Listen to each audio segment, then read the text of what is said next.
एक शब्द में पहचान करवाने के लिए मैं इच्छा करता हूँ।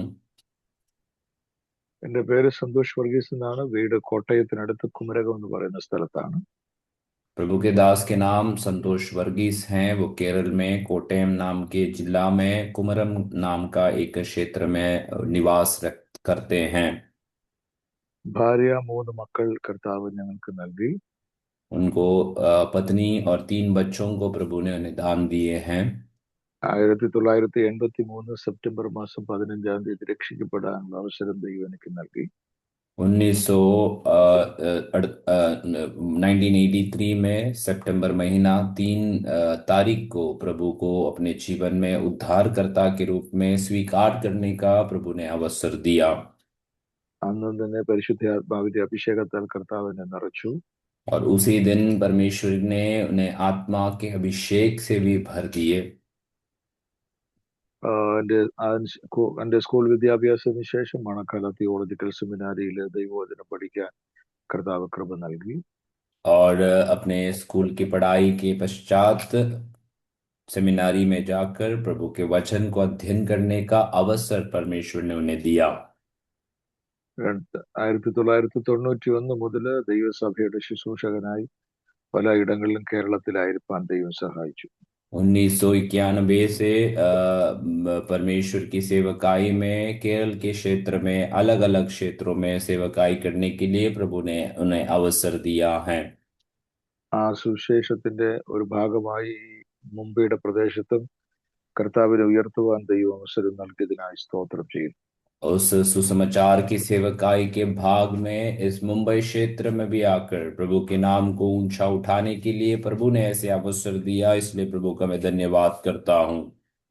നിങ്ങൾ ഓർക്കുമ്പോൾ പ്രാർത്ഥനയിൽ അടിയങ്ങളെയും ഓർക്കണം എന്ന് വളരെ വിനയത്തോടെ അപേക്ഷിച്ചുകൊണ്ട് बड़ी नम्रता के साथ जब भी आप हमें याद करें तो प्रार्थना में हमें याद करना, ये आपके बीच में मैं रखना चाहता हूँ।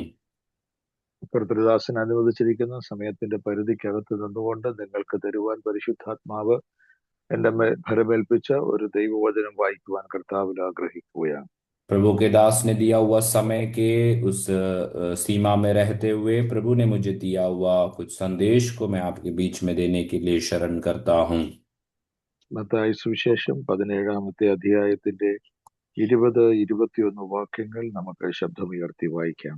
मत्ती के सुसमाचार 17 अध्याय उसके 20 और 21 आयतों को कोई भी आवाज उठाकर पढ़ सकते हैं।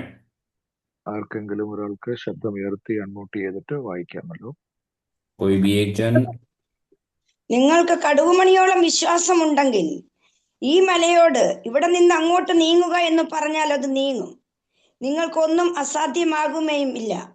എങ്കിലും പ്രാർത്ഥനയാലും ഉപവാസത്താലും അല്ലാതെ ഈ ജാതി നീങ്ങിപ്പോകുന്നില്ല എന്ന് ഞാൻ സത്യമായിട്ട് നിങ്ങളോട് പറയുന്നു എന്ന് പറഞ്ഞു. വളരെ അനുഗ്രഹിക്കപ്പെട്ട ഒരു വേദഭാഗമാണ് ഈ തിരുവചന ഭാഗം. बहुत एक आशीष भरा हुआ एक प्रभु का वचन है जो आज हमने यहाँ पर पढ़ा है। നമ്മൾ പലപ്പോഴും വായിക്കുകയും ധ്യാനിക്കുകയും പ്രാർത്ഥനയിൽ ഉൾപ്പെടുത്തുകയൊക്കെ ചെയ്യുന്ന ഒരു അനുഗ്രഹിക്കപ്പെട്ട വചനമാണ് ഈ വചനം. कई बार हम वचन पढ़ते हैं, उसकी मनन करते हैं और उसी से आशीषित होने वाला एक वचन का भाग है जो आज हमने पढ़ा है। കർത്താവ് തന്റെ ശിഷ്യന്മാരോട് പറഞ്ഞു, നിങ്ങൾക്ക് കടുകുമണിയോളം വിശ്വാസം ഉണ്ടെങ്കിൽ ഈ മലയോടെ ഇവിടെ നിന്ന് അങ്ങോട്ട് നീങ്ങുക എന്ന് പറഞ്ഞാൽ അത് നീങ്ങും, നിങ്ങൾക്കൊന്നും അസാധ്യമാകുകയില്ല. यीशु मसीह ने इस प्रकार से अपने चेलों से कहा कि यदि तुम्हें राई के दाने के बराबर विश्वास हो तो यदि तुम इस पर्वत को यहाँ से उस पार हो जाए ऐसे तुम कहो तो वे वैसे ही हो जाएगा। എന്നിട്ട് കർത്താവ് പറഞ്ഞു, എങ്കിലും പ്രാർത്ഥനയാലും ഉപവാസത്താലും അല്ലാതെ ഈ ജാതി നീങ്ങി പോകുന്നില്ല എന്ന് ഞാൻ നിങ്ങളോട് സത്യമായിട്ടും പറയുന്നു. परंतु यीशु मसीह फिर से अपने चेलों से इस प्रकार से कहता है कि प्रार्थना और उपवास के बिना ये जाति तुम्हारे बीच से नहीं निकलेगी, ये भी प्रभु ने बताया। കർത്താവിന്റെ ചില പ്രയോഗങ്ങൾ നമ്മൾ ശ്രദ്ധിച്ചാൽ കർത്താവ് ചില കാര്യങ്ങൾ പറയുന്നതിന് മുമ്പ് സത്യം ഇട്ട് പറയും, ചില കാര്യങ്ങൾ പറഞ്ഞതിന് ശേഷം കർത്താവ് സത്യം ഇട്ട് പറയും. और यीशु मसीह के बारे में यदि आप उनकी बातों को ध्यान या गौर से सुने तो वहां पर कुछ बातों को कहने से पहले वे उस विषय में बड़े आमीन सच्चाई की बातों के बारे में बताते हैं, और कुछ कुछ बातों को बोलने के बाद वो कहते हैं कि सच सच मैं तुमसे ये ऐसे कह रहा हूं। കർത്താവ് നിക്കോദിമോസിനോട് സംസാരിക്കുമ്പോൾ കർത്താവ് പറയുന്ന ഒരു പ്രയോഗമുണ്ട്. ആമേൻ ആമേൻ ഞാൻ നിങ്ങളോട് പറയുന്നു, വെള്ളത്താലും ആത്മാവിനാലും വീണ്ടും ജനനം പ്രാപിച്ചില്ലെങ്കിൽ നിങ്ങൾ സ്വർഗരാജ്യത്തിൽ കടക്കുകയില്ല. और यीशु मसीह ने जब निकोदिमोस से बात की है तो इस प्रकार से निकोदिमोस से कहता है कि सच सच मैं तुमसे कहता हूं कि जब तक कोई पानी और आमीन आत्मा में यदि नया जन्म नहीं पाते हैं तो वे स्वर्ग के राज्य में प्रवेश नहीं कर सकते। എന്തുകൊണ്ടാണ് കർത്താവ് ഇങ്ങനെ സത്യമിട്ട് തുടങ്ങുകയും സത്യമിട്ട് അവസാനിപ്പിക്കുകയും ചെയ്യുന്നതെന്നാൽ, और ये बात यदि हम पूछे कि क्यों यीशु मसीह ऐसे सच सच ऐसे बोलकर या तो शुरुआत में कहते हैं या अंत में ऐसे क्यों कहते हैं, വളരെ പ്രധാനപ്പെട്ട ചില കാര്യങ്ങൾ കർത്താവ് ശിഷ്യന്മാരോട് പഠിപ്പിക്കുമ്പോൾ പറയുമ്പോൾ കർത്താവ് ഈ പ്രയോഗങ്ങൾ ചെയ്യാറുണ്ട്. बहुत गंभीर बातों को या महत्वपूर्ण बातों को जब यीशु मसीह को अपने चेलों को बताना होता था तो अक्सर ऐसे शब्दों को वे उपयोग किया करते हैं। അതുകൊണ്ട് മറ്റു കാര്യങ്ങളൊന്നും പ്രധാനപ്പെട്ടതല്ലെന്നല്ല അതിന്റെ അർത്ഥം. എല്ലാം വളരെ പ്രധാനപ്പെട്ട കാര്യങ്ങളാണ്. उसका अर्थ ये नहीं कि बाकी जो भी आयतें हैं या वचन हैं वो कोई भी बहुमूल्य नहीं या महत्वपूर्ण नहीं है, सारी वचन महत्वपूर्ण रहता है। കർത്താവ് ഈ നിക്കോദിമസിനോട് പറയുന്ന സ്നാനം എന്ന വിഷയം, അതുകൊണ്ട് സ്നാനം എന്ന് പറയുന്നത് വളരെ പ്രധാനപ്പെട്ട, വളരെ ദൈവസഭയ്ക്ക് അല്ലെങ്കിൽ ദൈവമക്കൾക്ക് അത്യാവശ്യമായ കാര്യമാണ് സ്നാനം എന്ന് പറയുന്നത്. जब यीशु मसीह निकोदेमुस से बातें कर रहा था तो वहां पर बपतिस्मा के विषय से संबंधित बातों को कहने के लिए यीशु उस बात को महत्वपूर्ण बात समझकर उसी को उस प्रकार से वो कह रहे थे। വളരെ അൾട്ടിമേറ്റ് ആയിട്ടുള്ള കാര്യങ്ങൾ കർത്താവ് പറയുമ്പോഴാണ് ഈ പ്രയോഗം കർത്താവ് നടത്താറുള്ളത്. और अक्सर जब सबसे महत्वपूर्ण बातों को जब वो कहा करता था तब ऐसे वचनों का या शब्दों का प्रयोग वो किया करते हैं। സ്നാനത്തിന് പ്രാധാന്യം കർത്താവ് കൽപ്പിച്ചതുപോലെ തന്നെയാണ് ഒരു ദൈവസഭയിൽ അല്ലെങ്കിൽ ഒരു ദൈവ പൈതലിനെ സംബന്ധിച്ചിടത്തോളം ഉപവാസവും പ്രാർത്ഥനയും എന്ന് പറയുന്നത്. और जैसे यीशु मसीह ने बपतिस्मा को अपने अपने एक व्यक्ति के जीवन में संबंधित जो बातों के विषय में जो महत्वपूर्ण बातों को समझा कर दिया, वैसे ही आमीन एक कलीसिया में रहने वाले एक विश्वासी को उपवास और प्रार्थना महत्वपूर्ण रहना है। ഉപവാസവും പ്രാർത്ഥനയും ഇല്ലാതെ ഒരു ആത്മീകന് മുൻപോട്ട് പോകാൻ, ആത്മീയമായിട്ട് ജീവിക്കാൻ അവന് കഴിയുകയില്ല. उपवास और प्रार्थना के बिना एक आत्मिक व्यक्ति को आत्मिक कार्यों में या आत्मिक स्तर में बढ़ने के लिए उसी के लिए संभव नहीं रहेगा। നമുക്കറിയാം, ഈ ഡിസംബർ മാസം അവസാനം ഒട്ടുമിക്ക ചർച്ചകളിലും സഭകളിലും ഉപവാസവും പ്രാർത്ഥനയും നടക്കുകയാണ്. हम जानते हैं कि इस दिसंबर महीने की आखिरी दिनों में अधिकांश कलीसियाओं में उपवास और प्रार्थनाओं का एक समय रहता है। എന്നാൽ നമ്മൾ ഇവിടെ വായിച്ച വചനത്തിലെ ചില ചിന്തകൾ നിങ്ങളിലേക്ക് കൺവേ ചെയ്യുവാൻ കർത്താവിൽ ആഗ്രഹിക്കുകയാണ്. परंतु हमने यहाँ पर जो पढ़े हुए वचन हैं, वचनों में से कुछ बातों को मैं आपके बीच में पहुंचाने के लिए मैं इच्छा कर रहा हूं। ഈ വചനത്തിന്റെ പിന്നിൽ ഒരു പശ്ചാത്തലമുണ്ട്. इस वचन के पीछे कुछ पृष्ठभूमि की बातें हैं। അതിന് 14 മുതലുള്ള വാക്യങ്ങളാണ് വായിക്കുമ്പോഴാണ് ശരിക്കും കർത്താവ് ഈ പറഞ്ഞ വചനത്തിന്റെ, ഈ പറയുന്ന ദൂതിന്റെ അർത്ഥം നമുക്ക് മനസ്സിലാക്കാൻ കഴിയുന്നത്. उसकी 14वें आयत से यदि आप पढ़ोगे तो वहीं पर आपने यीशु मसीह ने यहाँ पर बोले हुए इस बात के सारांश को या उसके असली मीन जो कारण था उसी को हम तभी पहचान पाएंगे। ഒരു പിതാവ് തന്റെ മകനെ പിടിച്ചുകൊണ്ട് കർത്താവ് പ്രാർത്ഥിക്കാൻ പോയ മലയുടെ ചുവട്ടിൽ നിൽക്കുകയാണ്. एक पिता जो है अपने बेटे को ले जाकर यीशु मसीह जिस पहाड़ पर प्रार्थना करने के लिए गया था वहां उसे ले आकर खड़ा है। കർത്താവ് തന്റെ ശിഷ്യന്മാരുമായിട്ട് 3 ശിഷ്യന്മാര് പ്രാർത്ഥിക്കാനായി പർവ്വതത്തിലേക്ക് കയറി പോകുന്നത് ഈ പിതാവ് കണ്ടുകൊണ്ട് നിൽക്കുകയായിരുന്നു. और ये पिता जो हैं यीशु मसीह और उसके सारे चेले जो हैं, आमीन, उस पर्वत पर जाकर प्रार्थना कर रहा है, ये आमीन बातों को वो पिता देख रहा था। കർത്താവ് തന്റെ ശിഷ്യന്മാരുമായി പ്രാർത്ഥന കഴിഞ്ഞ് താഴേക്ക് ഇറങ്ങി വരുമ്പോൾ यीशु मसीह अपने चेलों के साथ जब प्रार्थना होकर जब नीचे को उतर आ रहे थे, ആ പിതാവ് തന്റെ മകനുമായിട്ട് യേശുവിന്റെ അടുക്കൽ വന്നിട്ട് പറഞ്ഞു, वो पिता अपने बेटे के साथ यीशु के समीप आकर या करीब आकर इस प्रकार से बोल रहा है, എന്റെ മകനോട് കരുണയുണ്ടാകണം. मेरे बेटे के ऊपर आपकी दया हो।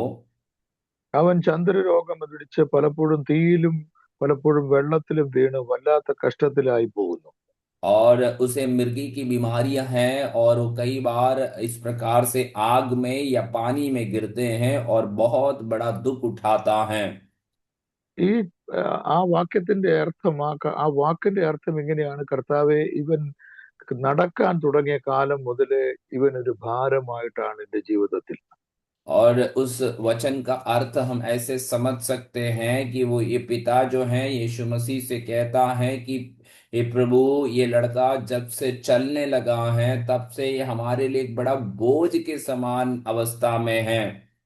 എന്ന് പറഞ്ഞാല്, കർത്താവെ, എന്റെ ഈ മകൻ, അവനെ വിട്ടിട്ട് എനിക്കൊരു ജോലിക്ക് പോകാൻ പറ്റില്ല, വീട്ടിൽ ആഹാരം ഉണ്ടാക്കാൻ പറ്റില്ല, വളരെ പ്രയാസത്തിലാണ് ഞാൻ കടന്നു പോകുന്നത്. उसका अर्थ यह है कि ये पिता मैं इस प्रकार से कह रहा है कि इस बेटे से मैं इतना परेशान हूं कि ना तो उसे छोड़कर मैं नौकरी के लिए जा सकता हूं, ना तो मैं रसोई घर में कोई खाना बना सकता हूं। ഞാൻ ഇവനെ തനിച്ചാക്കിയിട്ട് ഒരു ജോലിക്ക് പോയിട്ട് തിരിച്ചു വരുമ്പോൾ കേൾക്കുന്നത്, ഒന്നുകിൽ അവൻ വീടിന്റെ മുൻപിലെ കിണറ്റിലോ കുളത്തിലോ ചാടി മരിച്ച ഒരു വാർത്തയായിരിക്കും ഞാൻ കേൾക്കാൻ പോകുന്നത്.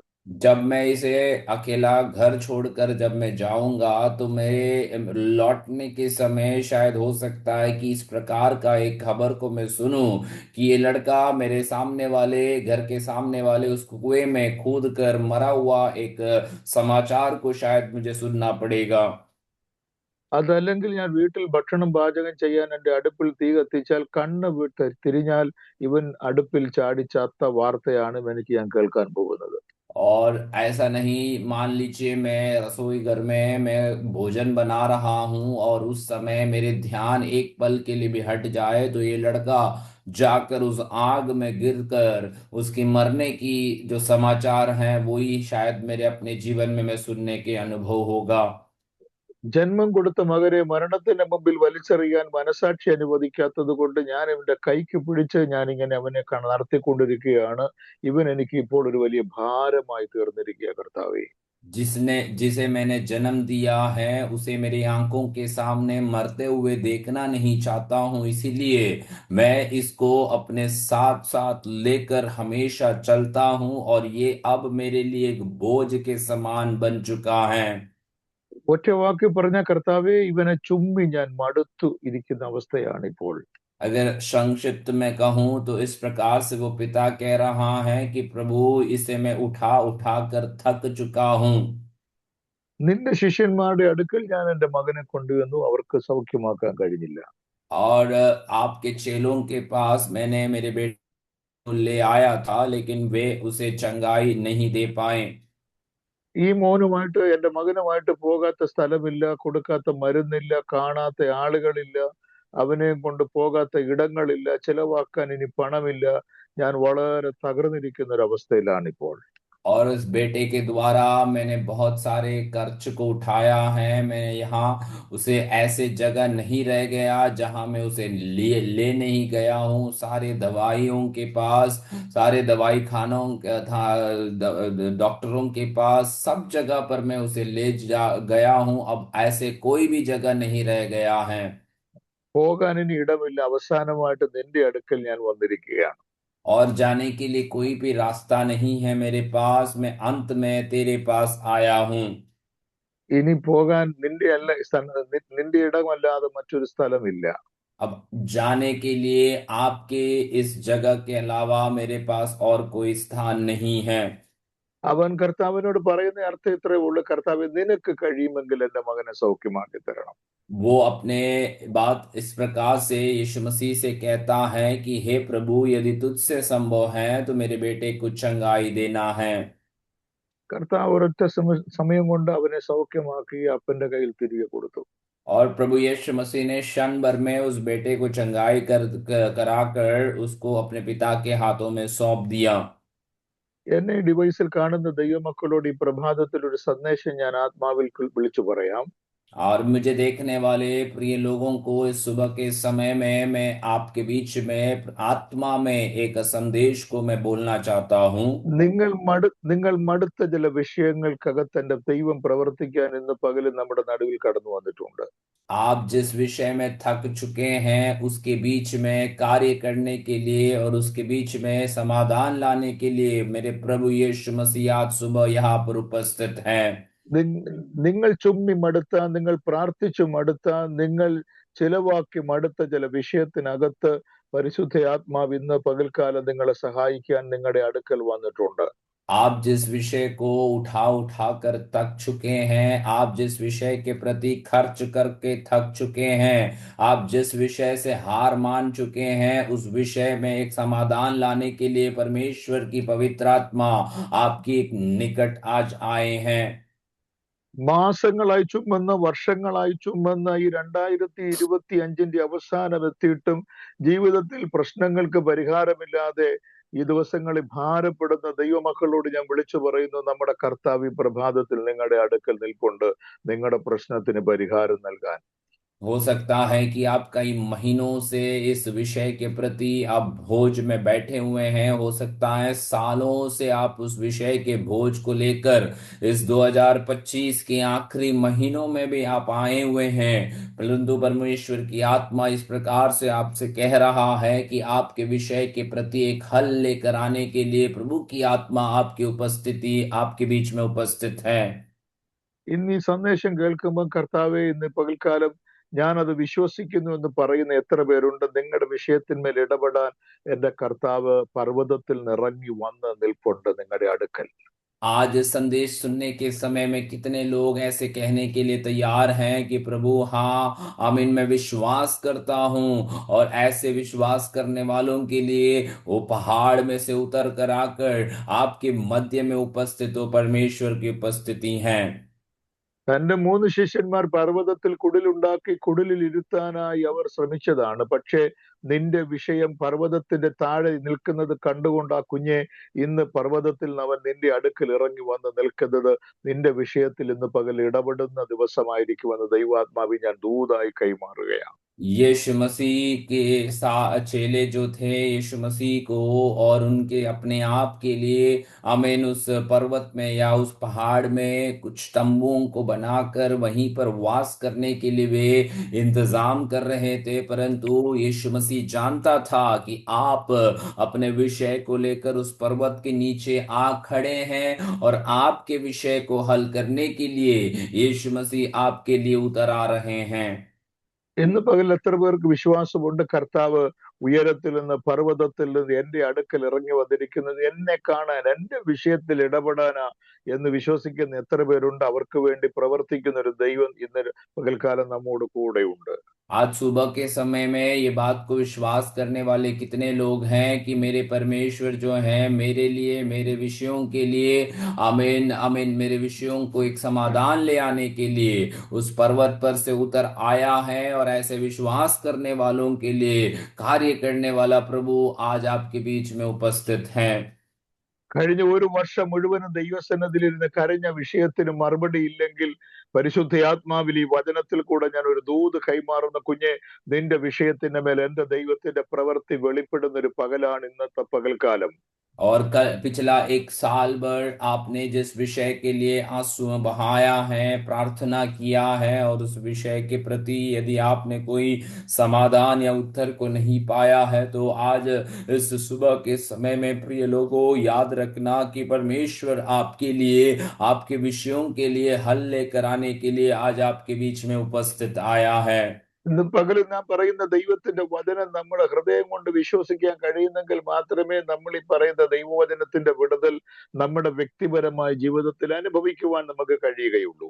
आज इस सुबह में कहे जाने वाले जो परमेश्वर का वचन है, यदि हम उसे अपने हृदय से विश्वास करने के लिए यदि हम तैयार होते हैं, तो ही परमेश्वर के वचन के अनुसार जो छुटकारा है वो अपने जीवन में हम अनुभव कर पाएंगे। കർത്താവിന്റെ വചനം പറയുന്നു, വിശ്വസിക്കുന്നവർക്ക് വേണ്ടി വ്യാപരിക്കുന്ന ദൈവശക്തിയുടെ അളവറ്റ വലിപ്പം എന്നാണ് എഴുതിയിരിക്കുന്നത്. और परमेश्वर का वचन भी इसीलिए इस प्रकार से कहते हैं कि जो विश्वास करने वालों के लिए कार्य करने वाला परमेश्वर की वो असीम सामर्थ हमारे बीच में कार्य करेगा। നമ്മൾ ഈ വചനം കേൾക്കുമ്പോൾ നമ്മുടെ ഹൃദയത്തിൽ നമ്മൾ ഒരു ആമേൻ പറയാൻ നമ്മൾ തയ്യാറായാൽ ഈ വചനം നമ്മുടെ അകത്ത് ഇന്ന് പകൽക്കാലം ആക്ടിവേറ്റ് ചെയ്യും. और इस वचन सुनने के समय में यदि हम उस वचन के प्रति एक आमीन बोलने के लिए तैयार हो जाते हैं, तो आज इस सुबह के समय में याद रखना, जो कहे जाने वाला वचन है वो हमारे जीवन में सक्रिय हो जाएगा। കർത്താവ് ഈ ബാലനെ സൗഖ്യമാക്കി തന്റെ പിതാവിന്റെ കൈകൾ കൊടുത്തയച്ചു. എന്നാൽ അതിനുശേഷം ശിഷ്യന്മാര് അവന്റെ അടുക്കൽ വന്നിട്ട് അവനോട് ചോദിക്കുകയാണ്, ഞങ്ങൾക്ക് അവനെ സൗഖ്യമാക്കി അല്ലെങ്കിൽ പുറത്താക്കി കൂടാഞ്ഞത് എന്ത് എന്ന് ചോദിച്ചു. प्रभु यीशु मसीह ने इस बालक को चंगाई करके के ऊपर चंगाई करके उसे अपने पिता के हाथ में देने के पश्चात यीशु मसीह के चेले उसके पास आकर इस प्रकार से उससे पूछता है कि हम क्यों इस लड़के को चंगाई नहीं दे पाए। 17ാമത്തെ വാക്യത്തിൽ കർത്താവ് ഈ തലമുറയെ വിളിച്ചൊരു പേരുണ്ട്, അവിശ്വാസവും കോട്ടവുമുള്ള തലമുറയെ എന്നാണ് വിളിച്ചത്. यीशु ने उस 17वें आयत में आप यदि ध्यान से देखें तो इस पीढ़ी के बारे में कहा जाने वाला एक शब्द इस प्रकार से है कि ये अविश्वासी और हठीले लोगों। ആ വചനം നമ്മൾ ലിറ്ററലി തന്നെ നമ്മൾ ഇന്റർപ്രറ്റ് ചെയ്താൽ ശരിക്കും ഈ വിശ്വാസത്തിനൊരു കോട്ടം സംഭവിച്ചിട്ടുണ്ട് എന്നാണ് നമുക്ക് മനസ്സിലാക്കാൻ കഴിയുന്നത്. और उस वचन को यदि हम शाब्दिक रूप से ही उसकी अनुवाद करने की कोशिश करें, तो वहीं पर इस प्रकार से उस वचन हमें समझाता है कि वास्तविकता में विश्वास में ही एक कमी लोगों के जीवन में आया है। ഞാൻ പലപ്പോഴും എൻ്റെ ബാല്യകാല പെന്തക്കോസ്തിന്റെ ആത്മീക അനുഭവത്തെ പലപ്പോഴും ഓർക്കാറുണ്ട്. मैं कई बार अपने बचपन में जो पेंटिकॉस का जो अनुभव था उसे मैं कई बार याद करता हूँ। ഏത് രോഗമായിരുന്നാലും ഫെയ്ത്ത് ഹോമിൽ കൊണ്ടുവന്ന് പ്രാർത്ഥിക്കുമ്പോൾ സൗഖ്യമായ ഒരു ചരിത്രം ഈ പെന്തക്കോസ്തിനകത്തുണ്ടായിരുന്നു. और इस पेंटिकोस के अंदर ऐसा एक अनुभव हुआ करता था कि चाहे कौन सी भी बीमारी क्यों ना हो, कि प्रभु की आराधनालय में या प्रभु के दास रहने वाले भवन में जब उसे ले आते हैं तो उसके जीवन में चंगाई प्राप्त करके वे लौट कर जाते थे। തളർന്നു കിടക്കുന്നവനെ ഫെയ്ത്ത് ഹോമിൽ കൊണ്ടുവന്ന് പ്രാർത്ഥിച്ച് ജനമെല്ലാം കൂടെ പ്രാർത്ഥിക്കുമ്പോൾ അവനെ നടത്തിക്കൊണ്ടുപോയ ചരിത്രം ഈ പെന്തിക്കോസിന് പറയുവാനുണ്ട്. और इस पेंटिकोस के अंदर ऐसी एक इतिहास का समय रहा जहां पर लंगड़े व्यक्ति या ऐसे अपाहिज लोग प्रभु की उपस्थिति में प्रभु के आराधनालयों में उन्हें ले आते थे। प्रभु के लोग साथ मिलकर प्रार्थना करते थे और उसे चलाकर लेकर गया हुआ अनुभव इस पेंटिकोस को है। യോഗത്തിന് വരുമ്പോൾ പ്രാർത്ഥനയ്ക്ക് വരുമ്പോൾ വഴിയിൽ വെച്ച് പാമ്പ് വിഷം തീണ്ടിയ ആളുകൾ സഭയിൽ വന്ന് പ്രാർത്ഥിച്ച ചരിത്രം നമ്മുടെ ഈ സഭയ്ക്ക് പറയുവാനായിട്ടുണ്ട്. और इस पेंटिकोस के अनुभव में इस प्रकार से हमें कहने के लिए है, क्योंकि रास्ते में आने के समय में लोगों को सांप ने ढसा होगा, लेकिन वे लोग कलीसिया में आकर चंगाई होकर लौट कर गया हुआ इतिहास को हमें कहने के लिए है। പക്ഷെ ഇന്നതെല്ലാം നമ്മുടെ സഭകളിലെ വെറും ഓർമ്മകൾ മാത്രമായി നിലനിൽക്കുന്ന അവസ്ഥയിലേക്ക് നമ്മുടെ സഭയുടെ വിശ്വാസം കോട്ടം സംഭവിച്ചിരിക്കുന്ന ഒരു കാലഘട്ടത്തിലാണ് നാം ജീവിക്കുന്നത്. परंतु वो सब जो हैं आज हमारी कलीसिया के अंदर एक यादों के समान रह जाने वाले हमारे विश्वास के अंदर बड़ी कमी या घटी आया हुआ एक अवस्था में हम और आप आकर पहुंचे हैं। അത്ഭുതങ്ങൾ നടന്ന ഒരു കാലഘട്ടം നമ്മുടെ സഭയിൽ ഉണ്ടായിരുന്നു. एक समय ऐसा हुआ करता था कि हमारे कलीसिया के अंदर बड़ी अद्भुत कार्यों को हमने देखा है। അത് ഇനിയും ആവർത്തിക്കപ്പെടാതിരിക്കത്തില്ല. വിശ്വസിക്കുവാൻ നമ്മൾ തയ്യാറായാൽ അത് ആവർത്തിക്കുന്ന ഒരു ദൈവമാണ് നമ്മുടെ ദൈവം. और वो ऐसा नहीं है कि वो हमारे बीच में फिर से वो दोहराया नहीं जाएगा। यदि हम विश्वास करने के लिए तैयार हैं तो परमेश्वर हमारे बीच में भी वैसे कार्यों को करेगा। കർത്താവിന്റെ ശിഷ്യന്മാരോട് കർത്താവ് പറയുകയാണ്, നിങ്ങൾക്ക് കടുകുമണിയോളം വിശ്വാസമുണ്ടെങ്കിൽ ഈ മലയോട് ഇവിടെ നിന്ന് അങ്ങോട്ട് നീങ്ങാൻ പറഞ്ഞാൽ അത് നീങ്ങും. और यीशु मसीह के चेलों को यीशु मसीह इस प्रकार से समझाता है कि यदि तुम्हारे अंदर राई के दाने के बराबर विश्वास भी रहे तो इस पहाड़ को यहाँ से उस पार चले जा, ऐसे आप कहें तो वे ഈ वैसे ही हो जाए। വിശ്വാസത്തെ ഈ വിശ്വാസത്തെ കർത്താവ് മറ്റൊരു വിത്തിനോട് ഉപമിച്ചിട്ടില്ല, കടുകുമണിയോടാണ് കർത്താവ് ഉപമിച്ചിരിക്കുന്നത്. और इस विश्वास को यीशु मसीह ने और कोई बीज के साथ तुलना नहीं करता, परंतु राई के दाने के इस बीज के साथ तुलना करते हैं। കർത്താവ് ഇത് പറയുവാനുള്ള കാരണം, ഈ കടുകുമണിയെ നമ്മൾ തുറന്നു നോക്കിയാൽ, പിളർന്നു നോക്കിയാൽ അതിനകത്ത് ഒരു ഗ്യാപ്പോ ഒരു എയർ ഹോളോ നമുക്ക് കാണാൻ കഴിയത്തില്ല. यीशु मसीह इस राई के दाने के बारे में कहने के लिए इसलिए आमीन ये कहता है क्योंकि आप यदि इस राई के दाने को विभाजित करके देखें तो उसके अंदर कोई भी प्रकार की खालीपन दिखाई नहीं देगा। ഞാൻ കർത്താവിനെ പഠിപ്പിച്ചൊരു കാര്യം പറയാം, അതിനകത്ത് പിശാചിന് അവിശ്വാസം കൊണ്ടുപോകാൻ ഒരു സാധ്യതയും അതിനകത്ത് കാണുന്നില്ല. और मुझे प्रभु ने सिखाया हुआ एक बात मैं आपको बताना चाहूंगा कि उस राई के दाने के अंदर शैतान किसी भी प्रकार की अविश्वास की बातों को नहीं ला सके, ऐसे कोई जगह उसमें नहीं है। വലിപ്പം നോക്കുമ്പോൾ അത് ചെറുതായിരിക്കാം, പക്ഷെ അതിനകത്ത് ചെറുതാണെങ്കിലും ഉള്ളത് നല്ല നിറഞ്ഞതാണ്, തിറവുള്ളതാണ്, നല്ല കൃപയുള്ളതാണ്. उसकी आकार देखे तो उसे बहुत छोटा दिखाई देगा, परंतु वे छोटे होने के बावजूद भी बहुत भरी अनुभव में है।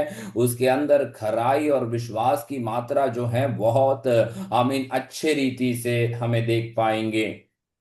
ഇന്ന് പകല് നമ്മുടെ വിശ്വാസം ഈ കടുകുമണിയെ പോലെ നിറഞ്ഞ വിശ്വാസമാണെങ്കിൽ, നല്ല തിറവുള്ള വിശ്വാസമാണെങ്കിൽ, നിങ്ങൾ ചുമ്മിക്കൊണ്ട് വന്നിരിക്കുന്ന ചില പർവ്വതങ്ങൾ, ദൈവത്തിന് സ്തോത്രം, നിങ്ങളുടെ മുൻപിൽ നിന്ന് മാറിപ്പോകുന്ന ഒരു പ്രഭാതമായിരിക്കുന്ന ഈ പ്രഭാതം. यदि हमारी विश्वास भी इस राई के दाने के समान सख्त और भरा हुआ विश्वास है तो आज आपने जो पर्वतों को ढोकर अपने ऊपर लेकर आए हैं उसी में से आप एक छुटकारा पाकर आज सुबह के समय आप जा सकते हैं। ഈ പർവ്വതത്തെ മാറ്റാൻ പർവ്വതത്തിന്റെ വലിപ്പമുള്ള വിശ്വാസത്തിന്റെ ആവശ്യമില്ല.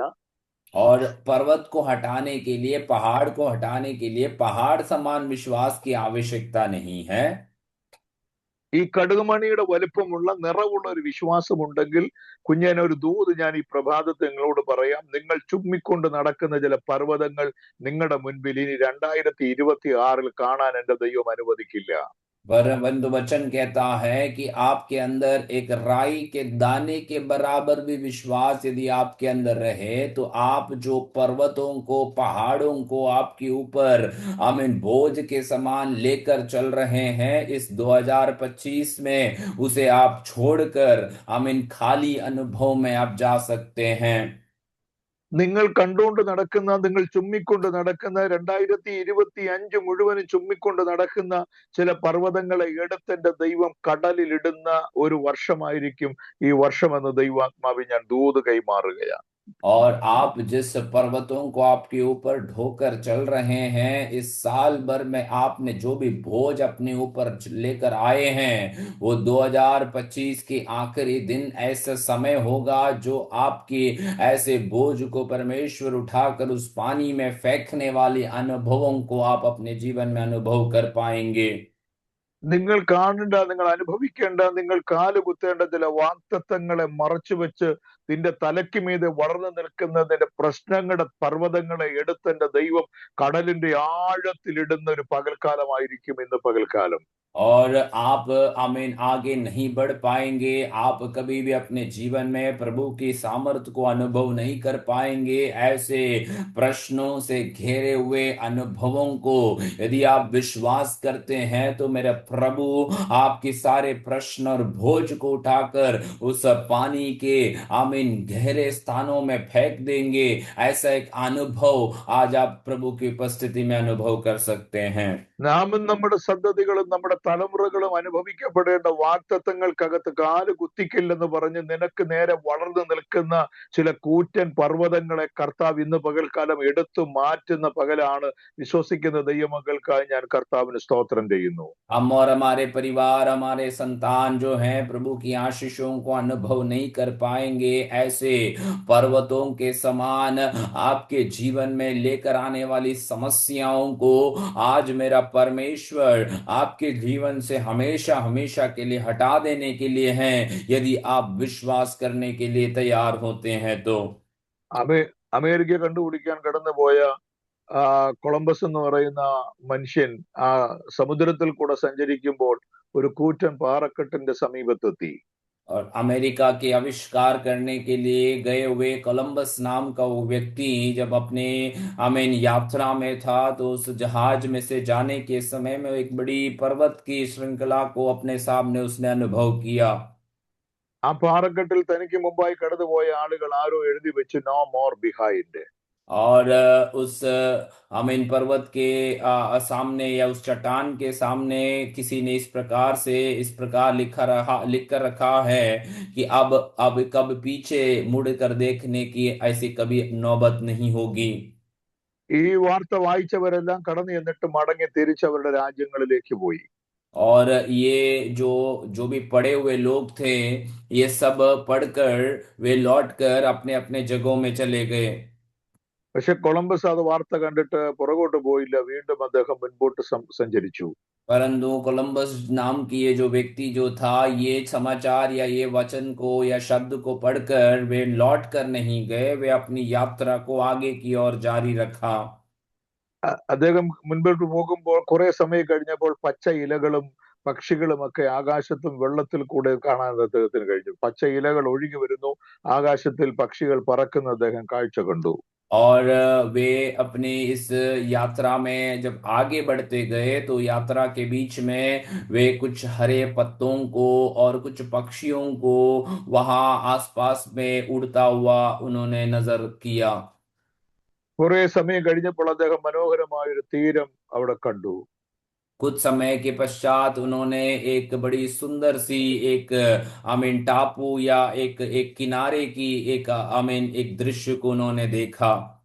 അതായിരുന്നു ഇന്നത്തെ യുണൈറ്റഡ് സ്റ്റേറ്റ്സ് ഓഫ് അമേരിക്ക എന്ന് പറയുന്നത്. और वहीं आज जो हम बोलते हैं कि संयुक्त राष्ट्र अमेरिका, वो एक राष्ट्र को उन्होंने वहां पर ढूंढ निकाला। അദ്ദേഹം തിരിച്ചു വന്നിട്ട് ഈ പാറക്കെട്ടിൽ എഴുതി വെച്ചിരുന്ന നോ മോർ ബിഹൈൻഡ് എന്നുള്ള നോ അതിനകത്തുനിന്ന് വെട്ടിക്കളഞ്ഞു. और वे लौट कर आकर इस चट्टान के ऊपर लिखा हुआ जो ये शब्द था कि इसके आगे और कुछ नहीं है, उसने वहां पर जो नो लिखा हुआ जो शब्द है उसे उसने हटा दिया, मिटा दिया। ഇനി വായിക്കുമ്പോൾ ആർക്കും അപ്പുറത്തേക്ക് കടക്കാൻ കഴിയാത്ത ഒരു വാർത്തയുമില്ല. ഇതിനപ്പുറത്ത് നിനക്ക് വേണ്ടി ചിലതുണ്ട് എന്ന് നമുക്ക് പ്രതീക്ഷ തരുന്ന ഒരു വാർത്തയാണ് ഇപ്പോൾ കേൾക്കുന്നത്. अब आगे से जो भी वहां आएंगे, वे जब उसे वचन उस लिखे हुए चट्टान में लिखे हुए उस शब्दों को जब आप पढ़ते हैं, तो वहां पर कभी और आगे नहीं, ऐसा नहीं, परंतु आगे यदि जाए तो और भी कुछ आप अपने जीवन में प्राप्त कर सकते हैं, वैसे वहां पर लिखे हुए हैं। പിന്നെ കടുകുമണിയുടെ വലുപ്പമുള്ള നിറഞ്ഞ വിശ്വാസത്തോടെ നീ കൽപ്പിച്ചാൽ ഇന്ന് നീ കാണുന്ന ചില പർവ്വതങ്ങളെ എടുത്ത് എന്റെ ദൈവം മാറ്റുന്ന പ്രഭാതമായിരിക്കും.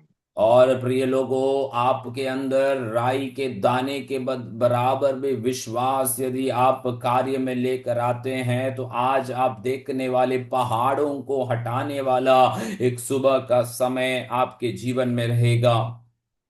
ഒരു വചനം കൂടെ പറഞ്ഞിട്ട് ഞാൻ പ്രാർത്ഥിക്കുവാൻ കർത്താവിൽ ആഗ്രഹിക്കുകയാണ്. और एक और वचन को बोलकर मैं प्रार्थना करने के लिए मैं प्रभु में शरण लूंगा।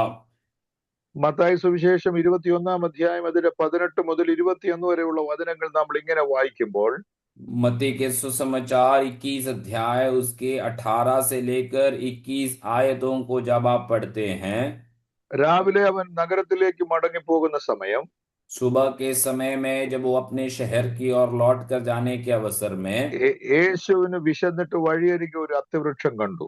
यीशु मसीह को भूख लगा और उसने सड़क के किनारे में एक अंजीर के पेड़ को दृश्य में देखा। അവൻ അടുക്ക ചെന്ന് അതിൽ ഇലയല്ലാതെ ഒന്നും കാണായികയാൽ ഇനി നിന്നിൽ ഒരു നാൾ ഫലം ഉണ്ടാകാതെ പോകട്ടെ എന്ന് അതിനോട് പറഞ്ഞു. जब यीशु मसीह उसके पास गया तो उसमें केवल आमीन पत्तों के अलावा कोई भी फल उसमें ना पाने के कारण यीशु मसीह ने इस प्रकार से कहा कि अब से तुझ में फिर से कभी फल ना लगे। അവിടെ പറയുന്നത് ക്ഷണത്തിൽ ആ അത്തി ഉണങ്ങിപ്പോയി എന്നാണ് എഴുതിയിരിക്കുന്നത്. और वहां इस प्रकार से लिखा गया है, और अंजीर का पेड़ तुरंत सूख गया। കർത്താവിന്റെ ശിഷ്യന്മാര് ആ കർത്താവിനോട് പറഞ്ഞു, ആ അത്തി ഇത്ര ക്ഷണത്തിൽ ഉണങ്ങിപ്പോയത് എങ്ങനെയെന്ന് പറഞ്ഞു.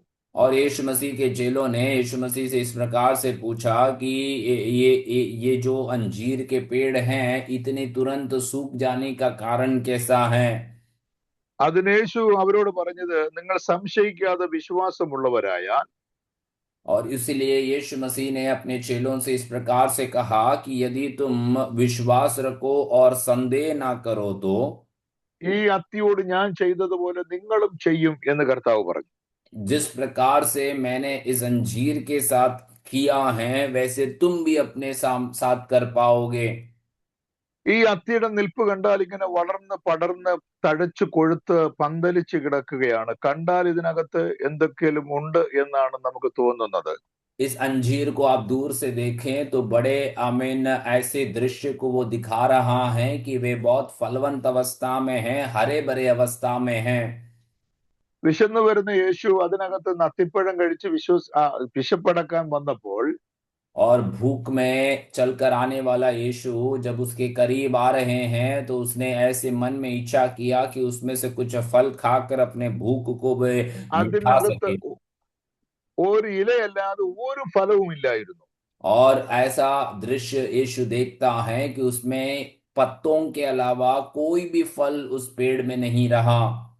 കർത്താവ് ഒരു വിശ്വാസത്തോടെ പറഞ്ഞു, ഇനി ഒരു ഫലവും നിന്നിൽ ഉണ്ടാകാതെ പോകട്ടെ. और यीशु मसीह ने उसी समय में इस प्रकार से विश्वास के साथ इस प्रकार से घोषणा किया कि अब से लेकर कोई भी फल तुझ में ना लगे। 6 മാസം കഴിഞ്ഞല്ല ഈ അത്തി ഉണങ്ങിയത്, ക്ഷണത്തിൽ അത്തി ഉണങ്ങിപ്പോയെന്നാണ് എഴുതിയിരിക്കുന്നത്. और वचन ऐसे बताता है कि 6 महीने के बाद नहीं परंतु तुरंत वो अंजीर का पेड़ सूख गया। ഇന്ന് പകൽ ഞാൻ ദൈവമക്കളോട് വിളിച്ചു പറയാം, നിങ്ങൾ വിശ്വാസത്തോടെ കൽപ്പിച്ചാൽ ഒരു ഫലവും തരാതെ ഒരു പ്രയോജനവും ഇല്ലാതെ നിന്റെ ജീവിതത്തിൽ വളർന്നു നിൽക്കുന്ന ഇതുപോലെ ചില അത്തികളുടെ തായ്വേര് വരെ എന്റെ ദൈവം ഉണക്കിക്കളയും.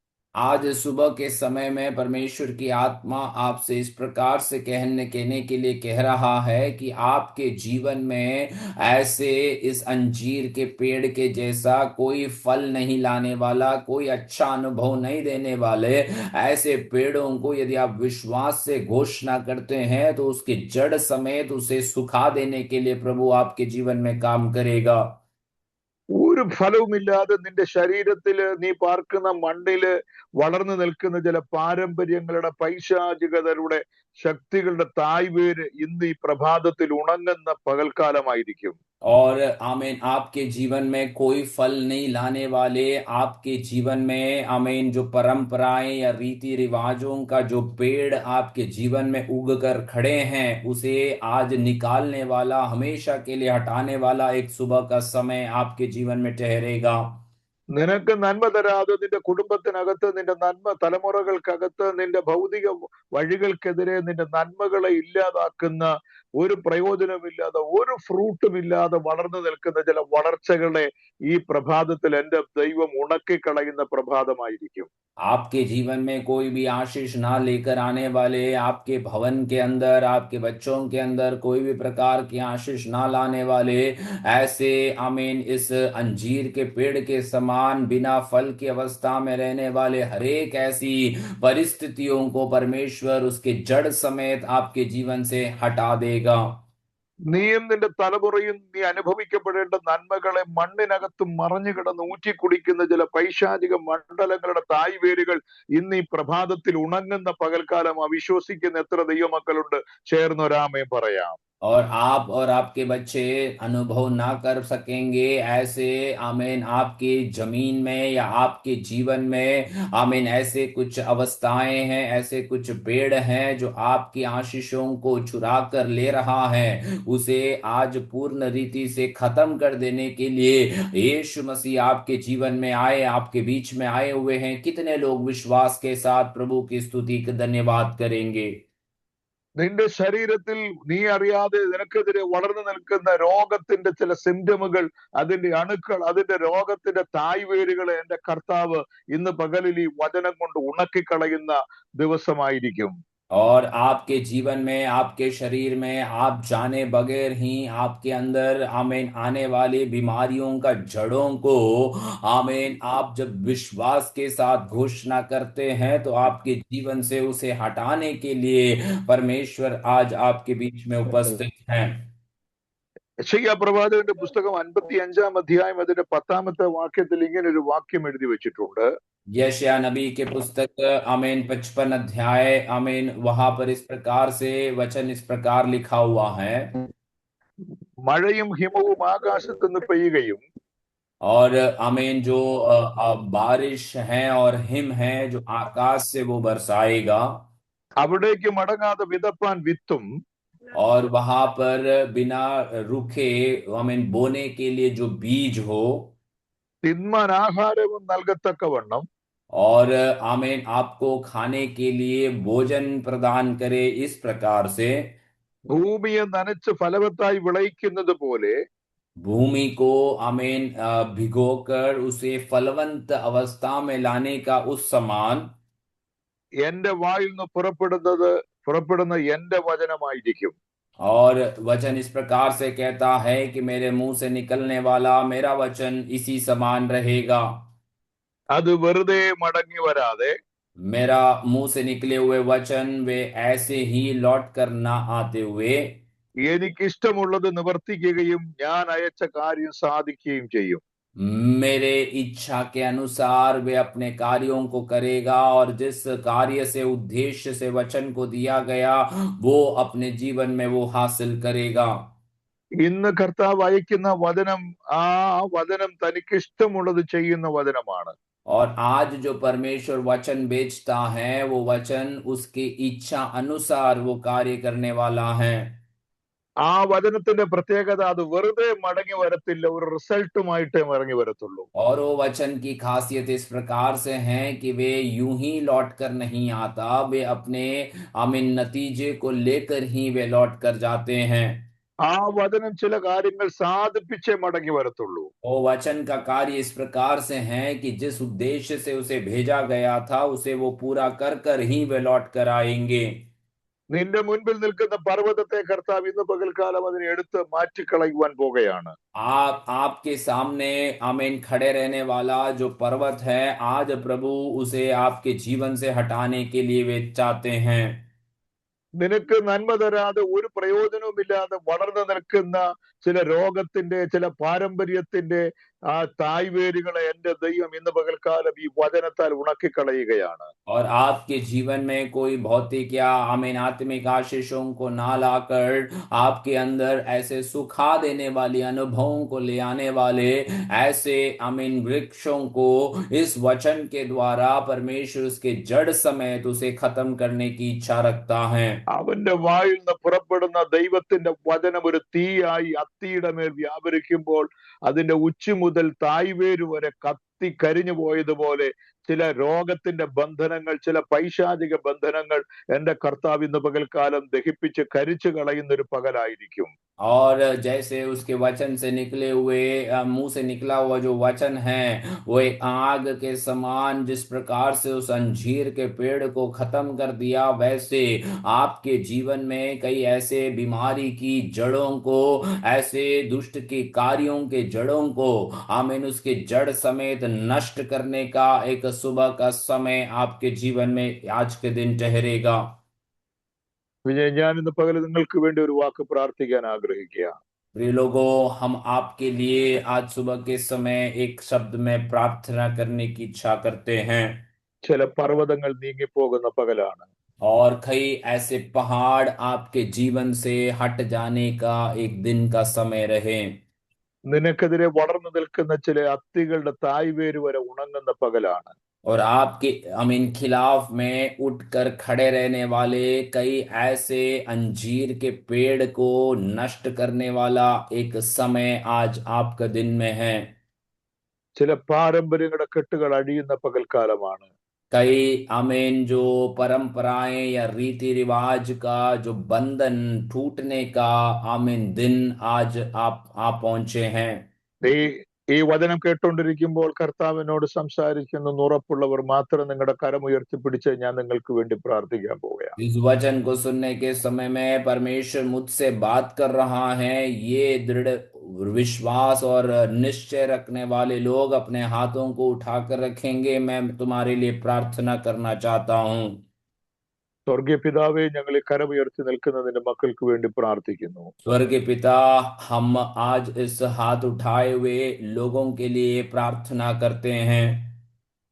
ഈ 2025 അവസാനം എത്തുമ്പോഴും ചില പർവ്വതങ്ങളെ കണ്ടു നടക്കുന്നവരുണ്ട്, ചില പർവ്വതങ്ങളെ ചുമ്മി നടക്കുന്നവരുണ്ട്. इस 2025 के अंतिम समयों में आप पहुंचे हैं, उसमें भी कई लोग कुछ पर्वतों जैसे बोझ को उठाकर लेकर आ रहे हैं प्रियो। അവരുടെ തലമുറകളിൽ, അവരുടെ ശുശ്രൂഷകളിൽ, അവരുടെ സഭകളിൽ, അവരുടെ ആത്മീക ജീവിതത്തിൽ കർത്താവെ പ്രശ്നങ്ങളുടെ, ഭാരങ്ങളുടെ, കടഭാരങ്ങളുടെ, ഞെരുക്കങ്ങളുടെ കർത്താവ് ചില പർവ്വതങ്ങളെ എന്റെ കർത്താവ് ഇന്ന് പകൽക്കാലം എടുത്ത് കർത്താവെ മാറ്റുന്നതിനായി സ്തോത്രം. और उनके घर में, उनके परिवार में, उनके कलीसिया में, उनके व्यक्तिगत जीवन में आमीन पर्वत जैसे आमीन समस्याएं या खर्च जैसी समस्याओं को आज इस सुबह के समय में प्रभु आप हटाने जा रहे हैं, इसलिए हम आपको स्तुति धन्यवाद करते हैं। കർത്താവെ, ഞാനും എന്റെ കുടുംബവും എന്റെ സഭയും എന്റെ തലമുറകളും അനുഭവിക്കപ്പെടേണ്ട നന്മകളെ മണ്ണിനകത്ത് മറഞ്ഞു കിടന്ന് ഊറ്റിക്കുടിച്ച് ഞങ്ങൾക്കൊരു നന്മയും ഇല്ലാതാക്കി ഞങ്ങൾക്കെതിരെ വളർന്നു നിൽക്കുന്ന ചില അത്തിയുടെ തായ്വേരുകളെ എന്റെ കർത്താവ് ഇന്ന് പകൽക്കാലം ദഹിപ്പിച്ചു കളയുന്നതിനായി സ്തോത്രം, ഉണക്കി കളയുന്നതിനായി സ്തോത്രം. हम और हमारे परिवार अनुभव करने वाली आत्मिक और भौतिक आशीषों को मिट्टी के अंदर छुप कर रहकर हमारे अंदर से उसे नष्ट कराने वाले, खा जाने वाले हर एक प्रकार के अंधकार के कार्यों को आमीन उस आमीन पेड़ के, अंजीर के पेड़ जैसे आमीन उनके जड़ों को आमीन इन वचन के द्वारा आमीन नष्ट करने के लिए हम आपको धन्यवाद करते हैं प्रभु। ഇനി അത് നിന്റെ മക്കളുടെ മേൽ വാഴാൻ ദൈവം അനുവദിക്കരുത് കർത്താവേ. और आज से लेकर आगे अभी कब आपके बच्चों के ऊपर ऐसी शक्ति वास करने के लिए प्रभु आप अनुमति ना दे प्रभु। 2026 നിന്റെ മക്കളുടെ ജീവിതത്തിൽ അനുഗ്രഹത്തിന്റെ, വിടുതലിന്റെ, സമൃദ്ധിയുടെ, നന്മയുടെ, ആത്മീക വളർച്ചയുടെ വർഷമാക്കി അങ്ങ് തീർക്കുന്നതിനായി സ്തോത്രം. 2026 आपके लोगों के लिए, आपके बच्चों के लिए एक आमीन आशीष का, एक उन्नति का और एक भरपूरी का समय में आप बदलने जा रहे हैं, इसलिए हम धन्यवाद करते हैं। കർത്താവെ, ഇന്ന് പകൽക്കാലം കരമുയർത്തി നിൽക്കുന്നതിന്റെ മക്കളെ പിതാവിന്റെ, പുത്രന്റെ, പരിശുദ്ധാത്മാവിൽ ഞാൻ നിറഞ്ഞ ഹൃദയത്തോടെ തികഞ്ഞ ആത്മാർത്ഥതയോടെ അനുഗ്രഹിച്ചു പ്രാർത്ഥിക്കുന്നു. प्रभु आज इस आपकी उपस्थिति में हाथों को उठाए हुए आपके हरेक प्रिय लोगों को पिता, पुत्र, पवित्र आत्मा के नाम से आमीन भरे हुए आमीन मन से हम उन सबको अनुग्रह और आशीष करते हैं प्रभु। കർത്താവെ, എന്റെ വചനം ഈ ദൂതുകൾ ട്രാൻസ്ലേറ്റ് ചെയ്ത് അങ്ങയുടെ അഭിഷിക്തനായ സ്തോത്രം ദാസിനെ ദൈവം അനുഗ്രഹിക്കണമേ. और ये वचन को अनुवाद किया प्रभु आपके दास के लिए धन्यवाद, आप उन्हें भी आशीष और अनुग्रह दे प्रभु। ഈ മീറ്റിംഗിന് നേതൃത്വം നൽകുന്ന അങ്ങയുടെ അഭിഷിക്തനെയും തന്റെ കുടുംബത്തെയും ഇതിനകത്തുള്ള എല്ലാ ദൈവമക്കളെ, ദൈവദാസന്മാരെയും ഞങ്ങൾ കർത്താവിന്റെ നാമത്തിൽ അനുഗ്രഹിച്ചു പ്രാർത്ഥിക്കുന്നു. मीटिंग को अगुवाई देने वाले परमेश्वर के दास, आपके अभिषेक और उनके परिवार को और साथ में सभी प्रभु के दासों को और हर एक विश्वासियों को यीशु मसीह के नाम से हम आशीष देते हैं प्रभु। യേശുവിൻ നാമത്തിൽ അപേക്ഷിക്കുമ്പോൾ ദയ തോന്നി കേൾക്കണം സ്വർഗസ്ഥനായ ഞങ്ങളുടെ നല്ല പിതാവേ. यीशु के नाम से जब हम मांगते हैं, दया से सुन और कबूल कर हमारे स्वर्गीय पिता।